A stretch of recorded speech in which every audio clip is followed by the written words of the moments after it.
About the Birds provides you with weekly analysis, game recaps, informative interviews, and it's all birds all the time. And welcome to AATBirds Weekly Report. No game this week. Eagles are on the bye. So not too much to talk about. A couple things that went down this week. We can at least discuss a couple of different things. Plus, the trade deadline is this upcoming Tuesday, so gives us something to, maybe you and I go a little bit with who we think the Eagles could get or who we would like to see them get. But the Eagles did go out and get a corner, a slot corner, Michael Carter II from the New York Jets in a trade. They acquired Michael Carter II and a 2027 7th-round pick from the Jets for wide receiver John Mechie III and a 2027 6th-round pick. So Mechie goes to the Jets, which, listen, it's good for him. Maybe he'll get some more playing time than he did with the Eagles. But Eagles, go ahead. Yeah, we don't know there. But they don't really have a quarterback that can get him the ball, so really he may not make it the same amount of looks. But getting Carter, I think, is a great option, a great addition for the Philadelphia Eagles. Yeah. I know he struggled with some injuries.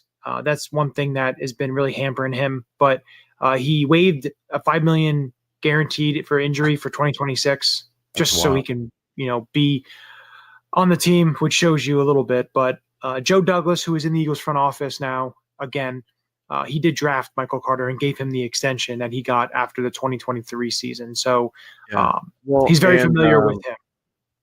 And you have Casper, the safeties coach, who was his coach at Duke, who obviously has intel on him. He was a stud in 2023, which is why they made him the highest paid nickel corner in the league in 2024. Obviously, he hasn't lived up to that recently, but I think mainly that's to do with injuries in 2024, and then this year with a new scheme under Aaron Glenn. Glenn is a phenomenal DC, but as we've seen a million times, if players don't fit the scheme, they don't fit the scheme, right? Yeah. And so it'll be interesting because from everything that I've read, he thrives in a zone defense, which we play. We do play a lot of zone. We do play a lot of man as well, but Vic loves that mirror match zone technique. He's good against the run too. That's one thing. He's a willing tackler. Exactly. He's phenomenal against run. I will say that this is a great trade from a depth perspective. I don't know. The more I think about it, I'm not sure that this means DeJean goes to the outside. I don't think it does. I think it gives you options, right? Because my biggest concern about trading for a corner in general midseason is that Vic prefers an onboarding of 4 to 6 weeks before he feels comfortable with a player in his scheme. We saw it with Regine. We saw it with Sidney Brown when he came back from the ACL. And so I don't know that he's going to have an immediate impact outside of special teams.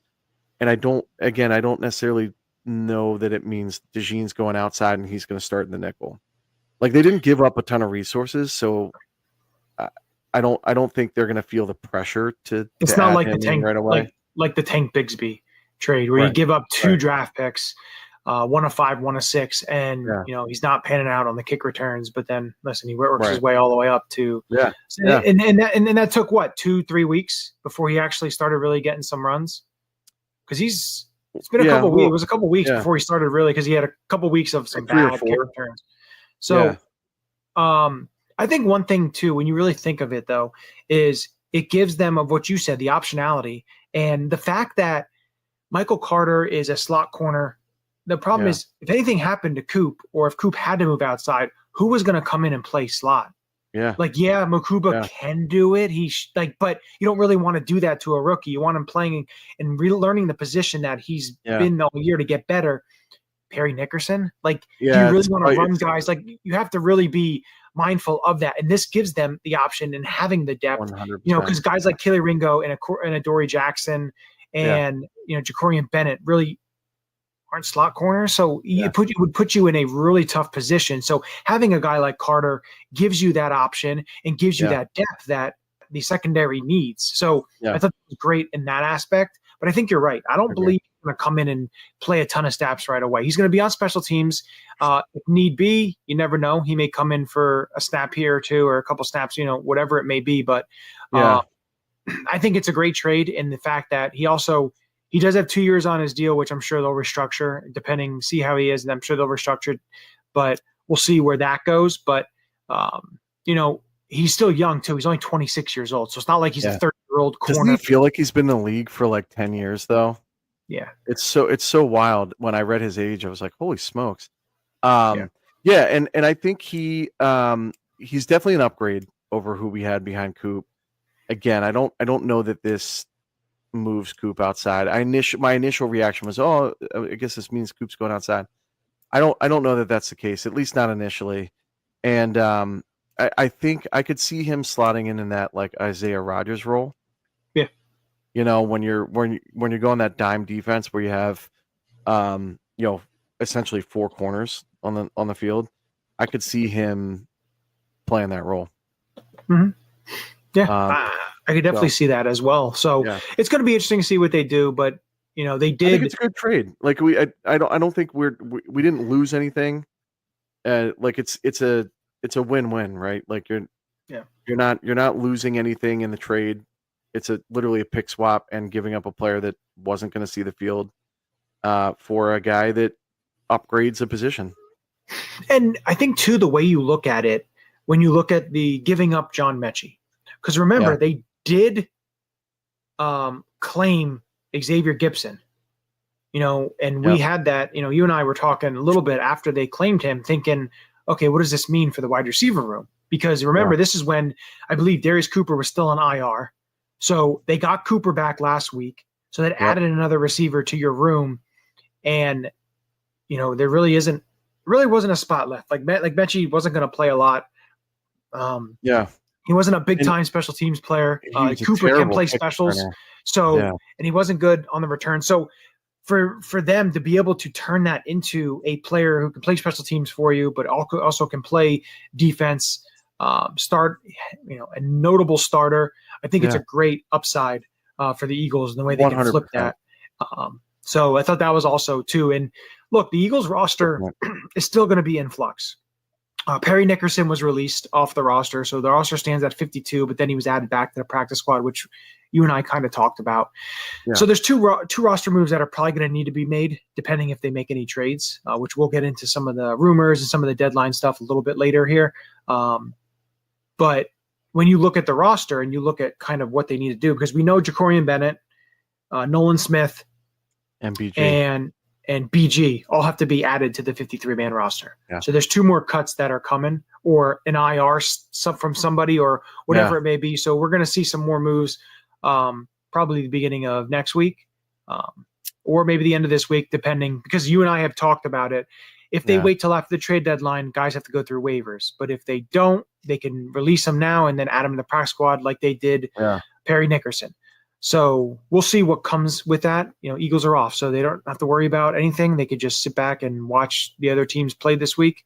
But I think their buy is like perfect because the trade deadline's coming up. If they wanted to make a move at the end of this week, they have a whole week for this guy to be preparing. Not kind of like with Michael Carter. They made the trade, so gives them a little time, but I think it's perfect for them. They don't got to play, and then they play next Monday night. So they actually have a pretty long bye week with that extra day with playing on Monday night. Days. Yeah.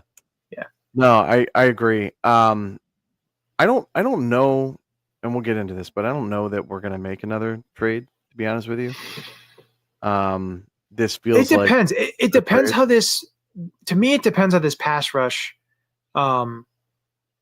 class of trade deadline rumors, how that falls. Like I saw, we've seen a couple trades here, and they haven't been with the Patriots. A couple of trades that they made with Keon White and Kyle Duggar, and didn't cost much of anything. Yeah. So you possibly could see that. Now, again, this all depends on the Ojulari hamstring injury. I'm not sure how big of an injury. He's my IR candidate if they do go that route. That's what I'm kind of thinking. Yeah. But like I understand you're getting BG and Nolan Smith is coming back. Jalix Hunt's playing a little bit better, Uche, but I don't know. If the deal is right and you can get a veteran that, an a la Bradley Chubb or Jalen Phillips, I think you swing and you pull the deal, especially if it's not going to cost you a ton. It's going to cost you a mid to late round pick. I think it's a no-brainer. They make the team better. So, we'll see on that. I want to get to those trade deadline. You and I are a couple of our targets who we kind of think. But I want to get your thoughts quickly here. So the Athletic Brooks Kubina released a article on AJ Brown and kind of how he ticks. And, went over a lot of stuff. It went detailed into kind of his satisfaction, self-satisfaction, wanting to be the best, wanting to do a lot. Two things, like one, they're not trading him. We'll just get that out of the way. No. He's not being dealt. Not unless the Browns come knocking with Garrett, right? With Garrett, yeah. That's it. But like, and I know the whole Mike Vrabel thing in the Patriots, and I get that. The speculation with Wolf and those guys stirring up the trade. Yeah, you're hearing that, yeah. Listen, there's a lot that goes into play. There's a lot of questions that I have. Like, I love AJ as a player. I love watching him on Sundays. He's a hell of a player. Like his social media posts and all this stuff. It is what it is. Like, it doesn't bother me. Everyone does things differently in terms of what they're doing. Like Devontae doesn't do it. Like, I get it. It could be exhausting at times. But if he makes either if the quarterback or the head coach says enough's enough, it's got to end, he's got to go, he's going to go. Yeah. So, and I don't think it's at that point yet. So, like, I think the thing is AJ and Jalen, they're both alphas. If you want to, like, they're so determined in their own craft. Like, that's what feeds them. And I don't know, because I know BG made all that last year with the, like, they used to be friends. They're not boys like that anymore. They're not boys like anymore. But AJ made, like, in the article saying that he really doesn't have friends because it puts a certain something on somebody, talking about friends. Like, he's got teammates, he's got people like I don't know what makes AJ tick. He's just a little bit different on the way he goes about things and the way he does things and everything like that. And it's not, I don't think that's going to change. So, it was an interesting article. Yeah. There was a lot that went into that, but it's just, there's people, like, if you look, there's people at work that you work with that, like, you came into work and you're friends, but then you're truly not, because you're working all the time together. You just, you get to a point where you just work together, get the job done that needs to get done. And that's kind of how it is. It's an interesting aspect of what actually happened. I think that's a story that maybe we'll find out years and years down the road if it never gets repaired or whatever it may be. It's a very interesting aspect because I saw Eagles had a Halloween party or whatever. And I didn't see AJ in the picture or anything with all the guys. Now, I didn't see Devontae either. So there's a number of guys that were missing. But I don't know that I've ever seen AJ at any of these events. So I think obviously the timing is shitty with that. But listen, like you said, these guys are alphas and they're colleagues. Like, I'm sure in the off season they are hanging out with their kids, and like you saw during training camp, Jalen was driving around and playing with AJ's kids, and like I think people are reading. He's the godfather, so it's like, but like that doesn't just go away, man. Like, I think these dudes are truly professionals. I think they separate. It may seem weird because they're athletes, they're professional athletes, and they're world-class athletes, but like they are colleagues, like you said, and like this is their job. I know it's weird to put it that way, but like I've heard from multiple executives and coaches and former players that like not everybody in the NFL loves playing football. Like some people just do it because they're good at it. And it's a job, right? So Fletcher Cox is definitely one. He loves racing. It's what he's doing now. Like he doesn't report on football and stuff like that. He didn't he doesn't love the game. He played it because he was good at it, and he got a lot of money to do it. So like, I think people need to take that into account as well. Like, but I do truly believe that, AJ wants to be considered the best. He's gotten, and it was interesting after the Super Bowl, him and Smitty were both like, I thought I'd feel different after the Super Bowl. And they both said it, and that struck me immediately as like it was cool, but like I got over it pretty quick. And then it was like, now how do we make our legacy? And that's the conversation now. And it's an interesting situation to be in, and it's pretty cool that we're in that situation in Philadelphia. But like now the conversation turns to, all right, I won my Super Bowl.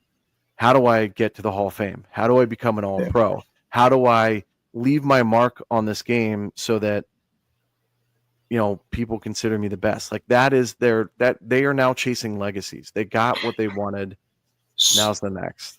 So I think too, when you look at this team as a whole and this run right now, like they've been up to that top of the mountain and they got knocked down because they didn't win it, and then had to build themselves off, had a super struggling end of the season in 23, losing the way they did.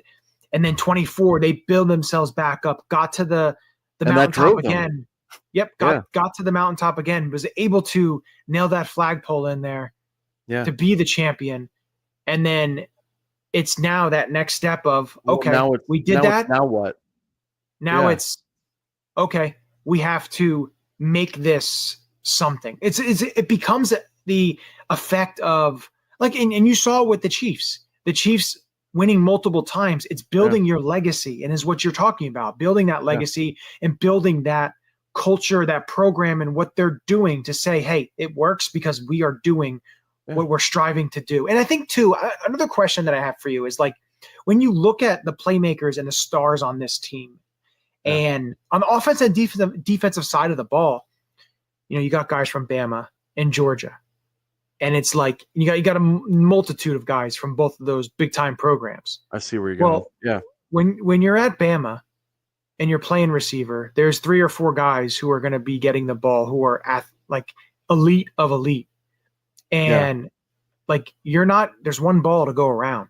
So like same thing with defensive side of the ball. Like you got all these guys from Georgia that know, like, they're not all going to get a sack on the same play. Like they're trying to make a difference. They're trying to make, wreak havoc on the offensive side of the ball to be able to make plays and create something. There's more of a team dynamic on defense, I feel like. Yeah, but like when you look at the offensive side of the ball, and like you look at all these guys and just what they're doing, I guess everyone's built differently. I understand that, but the guys that come from the teams that have all these 5-star players, and you can't have 100 catches every year because the ball's got to go around everyone. Maybe that feeds into a kind of the being quiet and not, but again, everyone's different. AJ expresses himself that way. So I guess that's, I feel like if there was a problem, you would know about it. There's just little whispers because people take context out of social media and they flip it. It's just, it's what, like, and I think his last post, I think people have turned it and not realized, like, he's saying what he said was using me, but not, after the Minnesota game, using me, but not using me. Meaning they're using him like by throwing the ball to him and stuff, but they're not using him like you be like using taking somebody. Advantage of him. Yeah. Exactly. So I think that to me, that's what I interpreted it as, but people didn't interpret it that way. So listen, I think the Eagles are winning. AJ's had some pretty good games the last couple of games, and Jalen Hurts is on an MVP level right now. So like he's playing at an MVP clip. I think he's tied for 3rd in touchdown passes. Yeah. So listen, we'll see what it comes of. Hopefully he plays Monday night, which I believe he will. That's the right reason he's was out, gives him that long time rest, and we'll see from there. But that's all I want to touch on that. I want to get to the trade deadline here. Yeah. And some targets. Yeah. If you're ideal, we'll say 3 guys, because I'll give 3 guys, if you give 3 guys that you could see as potential fits for the Eagles. Not saying they need to get all 3 of these guys, but 3 potential fits that you see for the Eagles. Unless you want me to go first. Yeah, I was going to say, you want me to go first? Yeah. All right. So, of course, I mentioned the one earlier was Bradley Chubb of the Miami Dolphins. Played under Vic Fangio, I believe, in 2 stops, Miami and Denver. I feel like as a veteran, he fits perfectly. It gives them that edge rusher who's able to get to the quarterback. He still has enough juice for him. Who was this? I'm sorry. Bradley Chubb. Yeah. I believe he'd be a really great addition to the defense. Just somebody that I've thought of recently. Another guy, I know I've texted you about him multiple times, and that's Draymond Jones, the edge rusher, a pretty big edge rusher. I believe he's 6'3", 281. So a lot heavier than normal, but I played under Vic Fangio in Denver. I believe he has like 3 or 4 sacks this year. But I think he would be another guy that to me isn't going to cost you much, but I think he's another player that I would definitely take a look at. Yeah. And then the last guy is a guy that I've always liked, and I've always loved to see him play at least 1 year on the Eagles, giving me that like Chris Long-esque type of production, essentially, would be a guy like Calais Campbell from the Arizona Cardinals. Not sure that they would. Not sure that they would get rid of him. But if they keep losing, definitely, if they lose this week, potentially could see that. Yeah. But I think he'd be great on the interior coming out, doing a bunch of things, and he's a massive human being, and he's still playing at a pretty high level. Yeah. You just limit his snaps.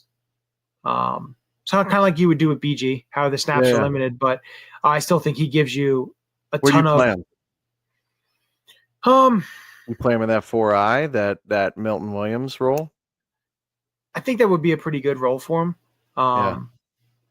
I think that would work perfect for him. And again, he doesn't have to play a ton, but he could spell, some of these other guys, because you're trying to rotate, and it also gives you less of seeing guys like Byron Young having to see the field at all. Yeah. So, it gives you that option. Plus, I feel like he could do so many different things. Plus, he's a great leader. His presence in the locker room, I think would be massive. Well, massive because he's a humongous, giant human being. But, he is. Those are 3 guys that I would take a look at if I'm the Eagles.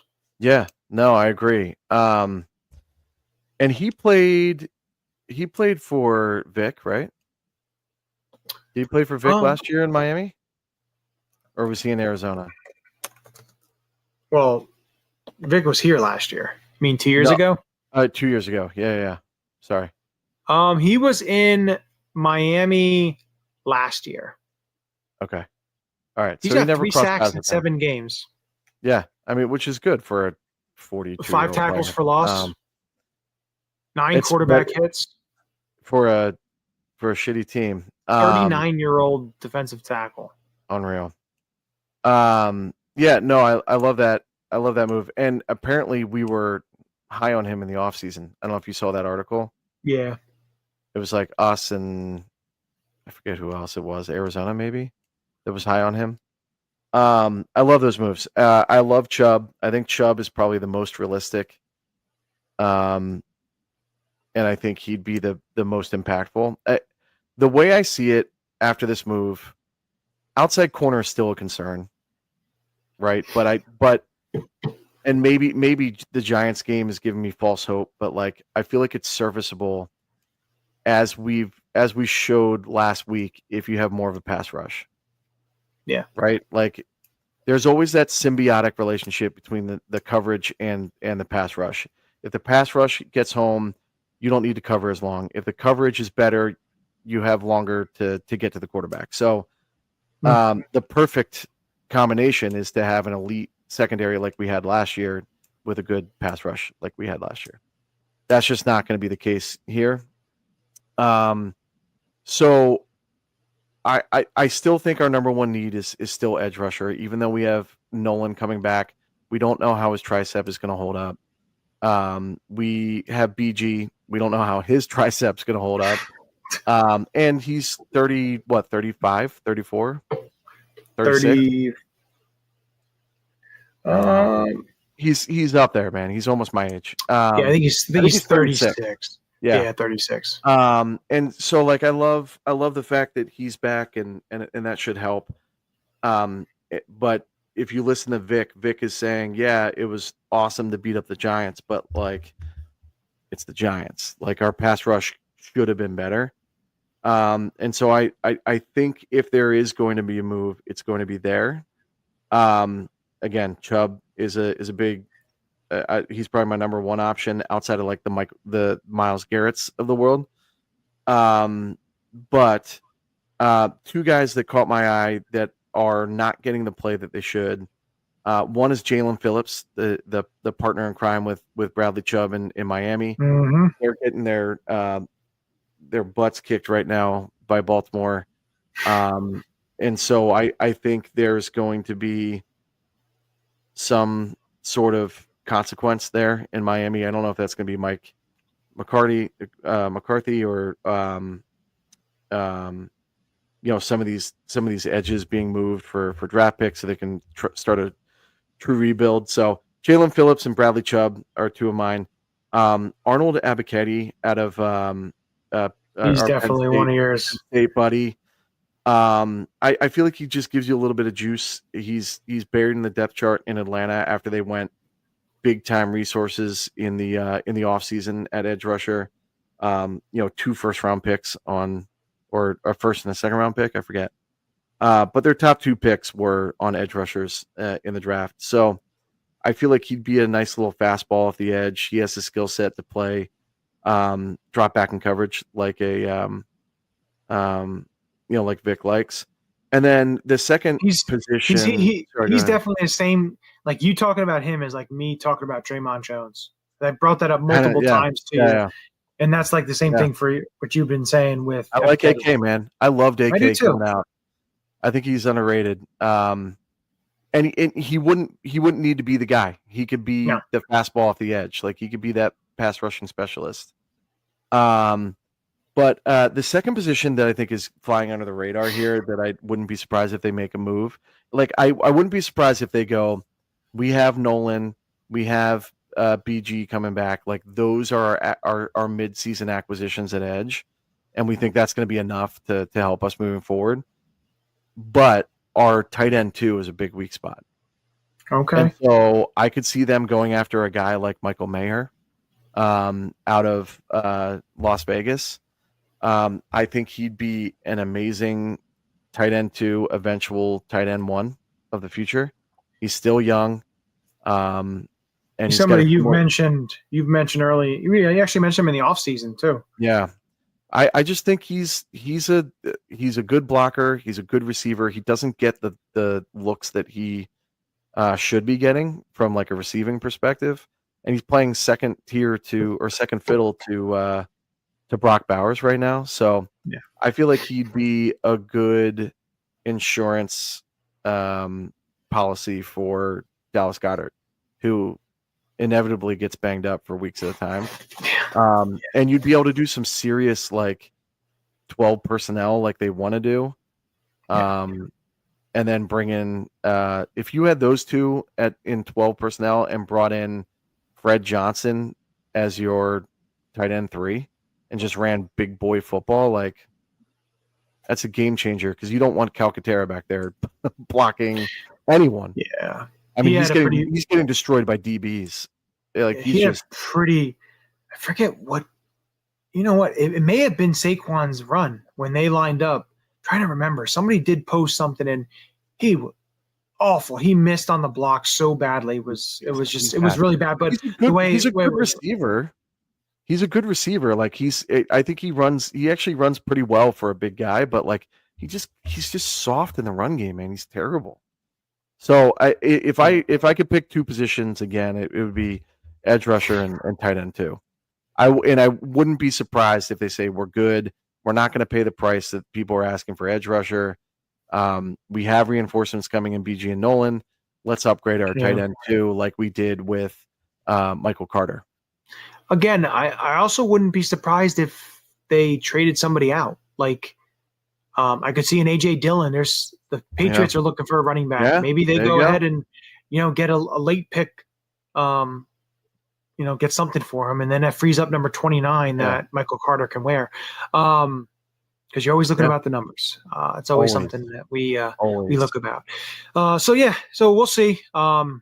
Isn't too much news going on, but hopefully it starts to ramp up. The trade deadline stuff should start to ramp up as the week comes to a close here, and then early week, Monday and Tuesday, there's news is going to be flowing on that. So, and again, don't also be surprised if you don't see, like after the trade deadline, usually a couple veterans will get cut because teams, weren't able to trade them, and they, or they just, want to release someone to give them a chance to hop on with the contender.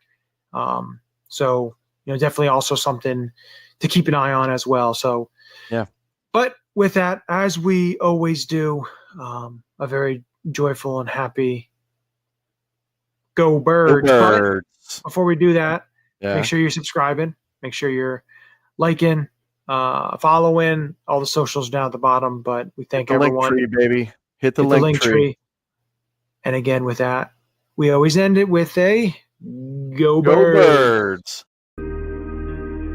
This is Matt Ware. Hey, for all the Eagle content you need, go follow All About the Birds. They do a damn thing. Check them out. Hey, Eagles fans, I may be in Tampa, but I know where to find the best Eagles content out there. Check out my friends at All About the Birds. Philadelphia, what's up? This your boy Freddie Mitchell, a.k.a. Fred X. It's all about the bird. All birds all the time. All birds all the time. All About the Birds provides you with weekly analysis, game recaps, informative interviews, and it's all birds all the time.